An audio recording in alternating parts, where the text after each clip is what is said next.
اجمیر شریف کے حاکم نے ایک بار کسی شخص کو بے گناہ سولی پر چڑھا دیا اور اس کی ماں کو کہا بھیجا کہ اپنے بیٹے کی لاش آ کر لے جائے، مگر وہاں جانے کی بجائے اس کی ماں روتی ہوئی سرکار غریب نواز حسن سنجری رحمۃ اللہ علیہ کی بارگاہ بے کس پناہ میں حاضر ہوئی اور فریاد کی، میرا سہارا چھن گیا، میرا گھر اجڑ گیا، اے غریب نواز، میرا ایک ہی بیٹا تھا، اسے حاکم ظالم نے بے قصور سولی پر چڑھا دیا۔ یہ سن کر آپ رحمۃ اللہ علیہ جلال میں آ گئے اور فرمایا، مجھے اپنے بیٹے کی لاش پر لے چلو۔ چنانچہ اس کے ساتھ آپ رحمۃ اللہ علیہ اس کی لاش پر آئے اور اس کی طرف اشارہ کر کے فرمایا، اے مقتول، اگر حاکم وقت نے تجھے بے قصور سولی دی ہے تو اللہ عز و جل کے حکم سے اٹھ کھڑا ہو۔ فوراً لاش میں حرکت پیدا ہوئی اور وہ شخص زندہ ہو کر کھڑا ہو گیا۔ سبحان اللہ۔ کہیں شیطان یہ آپ لوگوں کو بس طرح ڈالے کہ مارنا اور زندہ کرنا تو صرف اللہ عز و جل کا ہی کام ہے، کوئی بندہ یہ کیسے کر سکتا ہے؟ تو عرض یہ ہے کہ بے شک اللہ عز و جل ہی حقیقی ہے، مگر وہ اپنی قدرت کاملہ سے جس کو چاہتا ہے جس طرح چاہتا ہے اختیارات عطا فرماتا ہے۔ دیکھیے، بے جان کو جان بخشنا اللہ عز و جل کا کام ہے، مگر اللہ عز و جل کے دیے ہوئے اختیارات سے حضرت سیدنا عیسیٰ روح اللہ علی نبینا علیہ السلام بھی ایسا کرتے تھے۔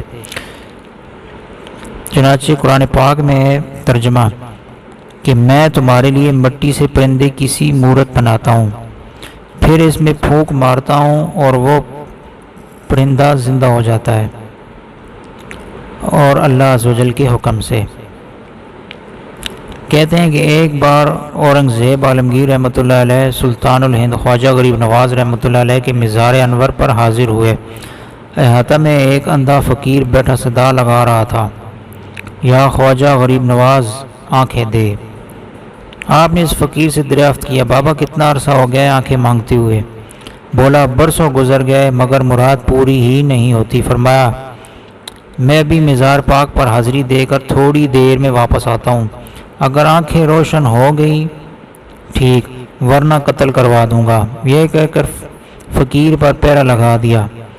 بادشاہ حاضری کے لیے اندر چلے گئے۔ ادھر فقیر پر گریہ طاری ہو گیا اور رو رو کر فریاد کر رہا تھا، یا خواجہ، پہلے صرف آنکھوں کا معاملہ تھا، اب تو جان پر بن گئی ہے، اگر آپ رحمۃ اللہ علیہ نے کرم نہ فرمایا تو مارا ہی جاؤں گا۔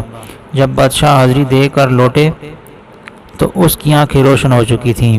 بادشاہ نے مسکرا کر فرمایا کہ تم اب تک بے دلی اور بے توجہی سے مانگ رہے تھے، اور اب جان کے خوف سے تم نے دل کی تڑپ کے ساتھ سوال کیا تو تمہاری مراد پوری ہوگی۔ پیارے بھائیو، شاید کسی کے ذہن میں یہ سوال ابھرے کہ مانگنا تو اللہ عز و جل سے ہی چاہیے اور وہ ہی دیتا ہے، یہ کیسے ہو سکتا ہے خواجہ صاحب رحمۃ اللہ علیہ سے کوئی آنکھیں مانگے اور وہ عطا فرما دیں؟ جواب عرض ہے، حقیقتاً اللہ عز و جل ہی دینے والا ہے، مخلوق میں سے جو کچھ دیتا ہے وہ اللہ عز و جل سے ہی لے کر دیتا ہے۔ اللہ عز و جل کی عطا کے بغیر کوئی ایک ذرہ بھی نہیں دے سکتا، اللہ عز و جل کی عطا سے سب کچھ ہو سکتا ہے۔ اگر کسی نے خواجہ صاحب رحمۃ اللہ علیہ سے آنکھیں مانگ لی اور انہوں نے عطا خداوندی عز و جل سے عطا فرما دی تو آخر یہ ایسی کون سی بات ہے جو سمجھ میں نہیں آتی؟ یہ مسئلہ تو آج کل کے فن طب نے ہی حل کر ڈالا۔ ہر کوئی جانتا ہے کہ آج کل کے ڈاکٹر آپریشن کے ذریعے مردہ کی آنکھیں لگا کر اندھوں کو بنا کر دیتے ہیں۔ بس اسی طرح خواجہ غریب نواز رحمۃ اللہ علیہ نے بھی ایک اندھے کو اللہ عز و جل کی عطا کردہ روحانی قوت سے نابینائی کے مریض سے شفا دے کر بنا کر دیا۔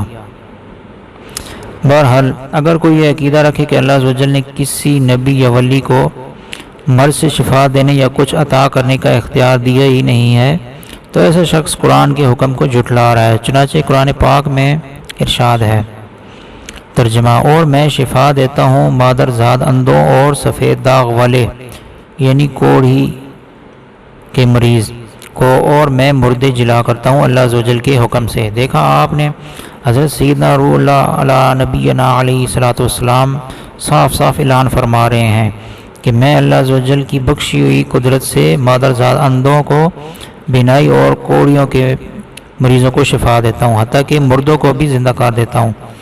اللہ عز و جل کی طرف سے انبیاء کرام علیہ السلام کو طرح طرح کے اختیارات عطا کیے جاتے ہیں، اور انبیاء کرام علیہ السلام سے اولیاء کرام علیہ رحمۃ اللہ علیہ کو بھی عطا کیے جاتے ہیں، لہٰذا وہ بھی شفا دے سکتے ہیں اور بہت کچھ عطا کر سکتے ہیں۔ اللہ عز و جل سے دعا ہے کہ وہ بھی ہمیں اپنے پیارے برگزیدہ انعام یافتہ لوگوں کے نقش قدم پر چلنے کی توفیق عطا فرمائے اور ان سے سچی پکی محبت عطا فرمائے۔ آمین بجائے نبی الامین صلی اللہ تعالیٰ علیہ وآلہ وبارک وسلم۔